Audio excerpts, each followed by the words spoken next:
Today on View to a Grill, I'm going to show you how to smoke delicious meats using the traditional method on the Weber kettle. If the junk on grill grates was actually any good, people would scrape it off and bottle it up. But that's not the case. So the first thing we need to do is clean our grill grates. If you don't like to use a cleaner like CitraSafe, you could use a wireless wire brush. When using your wireless wire brush, it's best to scrape with the grates. However, using this wire brush, it doesn't remove all the residue from your grill grates, so you're going to need to wipe that up with a towel. Now that our grill grates are clean, let's choose the type of charcoal we're going to use.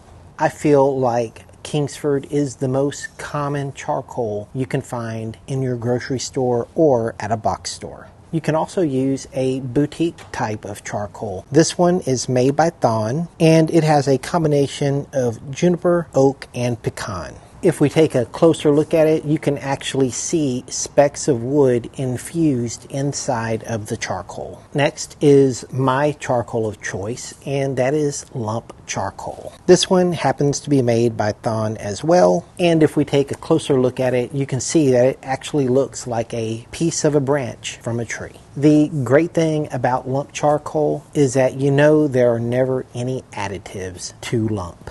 Lump is what I will be using for this video. Now let me show you some typical setups used for smoking on the Weber kettle. We're going to actually use Weber's suggested method of smoking, and that's right here on the app. We're going to choose indirect smoke, and then it's going to tell us what the configuration is and suggest vent settings. To set this up, we'll pile charcoals on both sides of the Weber kettle. You can see on one side of both of the piles, I've left an empty spot for lit charcoal. Now all we have to do is place the lit charcoal in those spots we reserved earlier.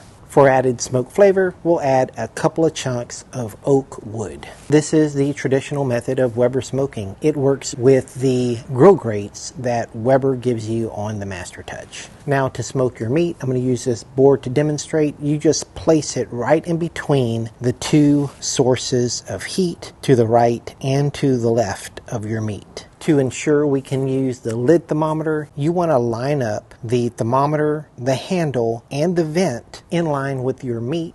Since we took our time to line everything up, we can use the lid thermometer and trust the reading. Now if you have the Weber charcoal baskets, you can set this up the same way, except you'll be using the charcoal baskets. The problem with the charcoal baskets is that they're shallow and they have low capacity. So you'll be refilling these on long cooks quite frequently. Now if you have the S&S fire baskets, these give you a lot more capacity and you won't have to refill the baskets as much. Now we're not going to use this method, but I wanted to show it to you. This is the S&S Deluxe charcoal basket. It's big and it's made for indirect smoking. You can see here all the charcoal is on one side of the grill. A drawback may be to use this as intended, you're going to need the S&S grill grate because it has a large door opening for the fire basket. To smoke your meat, you'll simply place your meat on the indirect side of the grill and then put your lid on. Your heat will then go from the direct side of the grill over the top, past your handle, and out the vent. Since your thermometer will be over the side of the grill that has your heat source, it's going to read at a lot higher of a temperature than what your food is actually cooking at on the indirect side of your grill. To remedy this, you can simply buy an aftermarket thermometer. With one of these aftermarket thermometers, you'll place your probe next to your meat on the indirect side, giving you an accurate temperature of where your food is actually cooking. Today, we're going to use the S&S fire baskets for a more traditional smoke.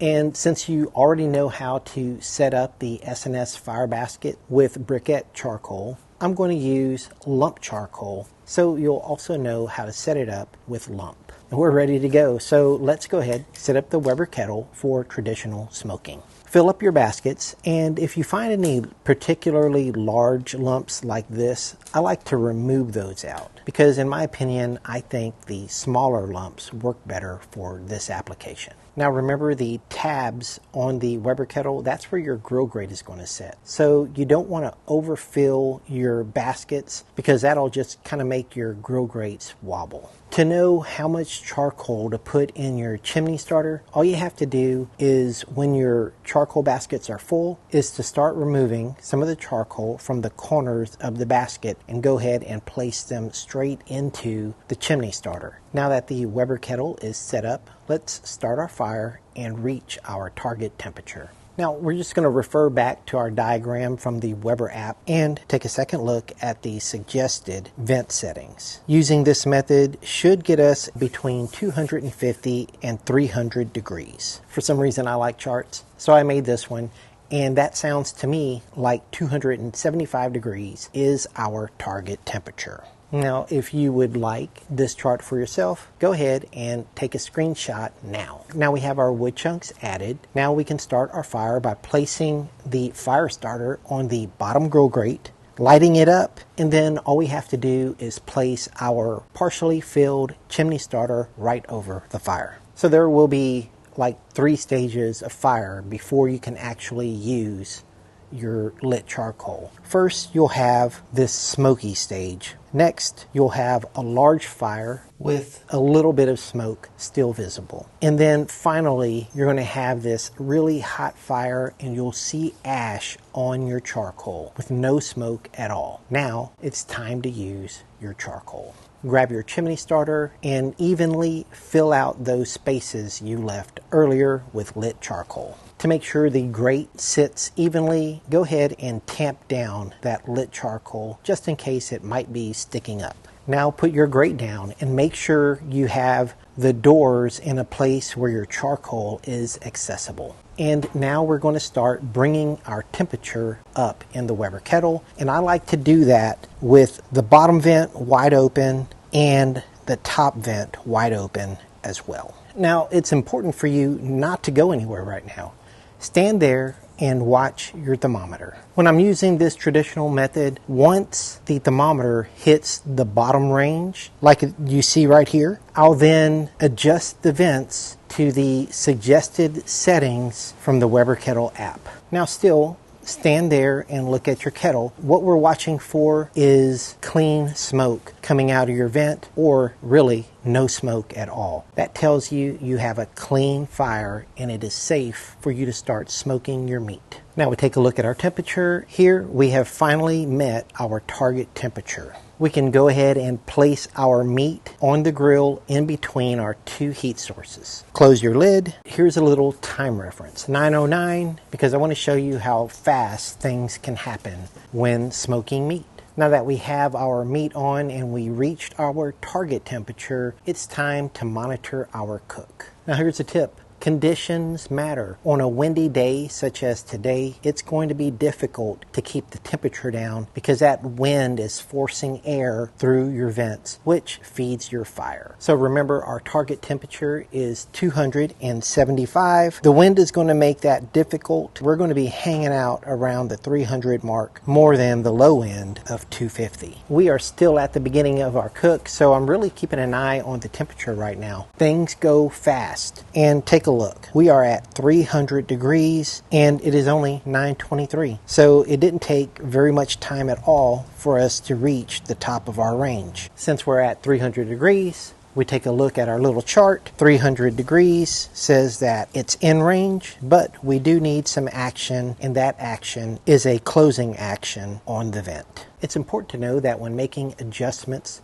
to your vent, nothing is drastic. So we're just going to slightly close the bottom vent and slightly close the top vent. It's 10:24, and even though it took a long time for the temperature to come down, we didn't make any drastic actions, and as long as that needle is going down, give your vent adjustment time to work. Another thing I like to do when using this configuration for smoking is spin the lid 180 degrees. That kind of switches up the airflow in the Weber kettle. Also, leave the lid closed. You open the lid, you let out your heat, but you're letting in air, which is going to cause your fire to get out of control. I like to keep the lid closed for at least 2 hours. I'll then move into a spritzing stage and spritz every 45 minutes to 1 hour. And I do that for whatever it is I'm smoking, whether it be ribs, a pork butt, or brisket. Now, sometimes when you're using this split fire method, you'll see that one side is burning out faster than the other side. When that happens, all you have to do is take some coal from the hotter side and put it into the coal basket of the cooler side. And don't just move one, move several. And then when I was done, some of those larger chunks of lump, I then replenished the side where I removed lit charcoal. I left the lid open for about 5 to 10 seconds just to make sure that the side that I added new charcoal to caught fire. Now, if you decide you want to wrap your meat, today at 165, I decided to wrap my ribs, and you can do the same with anything you're smoking. Now all you do is close the lid and control your temperature until whatever it is you're smoking is done. A lot of people like to go by temperature to see if their meat is done. Here you see me temping out at 207 degrees. You may prefer the feel of whatever it is you're smoking, and that's typically how I tell if something is done, not by temperature. After all your hard work, you're going to finally be done, but you're not ready to eat it yet. You have to let your food rest. I like to rest my food in something like this styrofoam chill chest. It's inexpensive and cleans up easily. And also on the screen, you can see the typical resting periods for ribs, pork butt, and brisket that I typically use. Now it's time to eat your food, which is the payoff for all of that hard work. And when you do a great job, people will be stealing your food before you can even finish slicing it. Now, we talked a lot about smoking.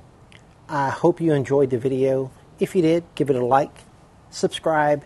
Thank you for watching A View to a Grill. I'll see you guys next time. Take care, y'all.